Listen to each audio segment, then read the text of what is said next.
Во Северна Македонија, секоја втора жена не е активна на пазарот на труд. Само 43,7% од работоспособните жени бараат работа, што е значајно под просекот на мажите од 61,8%. Ова е значително под глобалниот и европскиот просек. Пандемијата дополнително ја влоши ситуацијата со значителен пад на женското учество. Но причините за оваа неактивност се повеќе структурни и комплексни.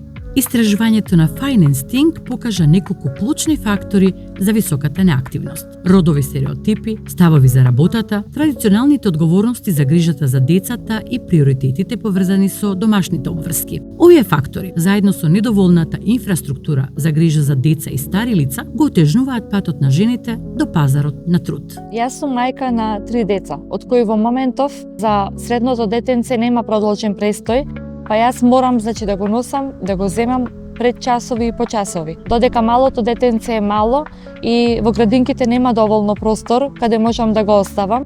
И во моментов сум невработена, само поради таа причина, прибидејќи нема кој да ги чува моите деца. Како самохрана мајка се соочувам со проблеми околу грижата за моето дете. Во околните детски градинки нема место за моето дете, па се размислувам да си дадам отказ од работа за да можам да се грижам за неја. Резултатите покажаат дека жените имаат од 8,8% до 22,3% поголема веројатност да бидат неактивни. Многу од мајките ни се обраќа дека имаат потреба од згрижување на децата во периодот пред и после завршување на школските часови. Земајќи го во обзир тој факт и фактот дека во Прилеп нема јавен дневен престој во основните училишта, се одлучивме да ги згрижиме тие деца, да им овозможиме квалитетно и безбедно поминато време под надзор на воспитувач, а на мајките да им овозможиме непречено извршување на работните обврски, можност за напредување во кариерата и со тоа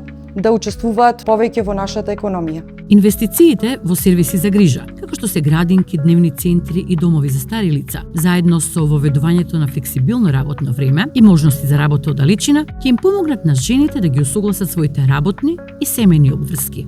Претворете го невидливото во вредност. Неплатената семејна работа на жените чини 25% од БДП, а на домакинките 8% од БДП.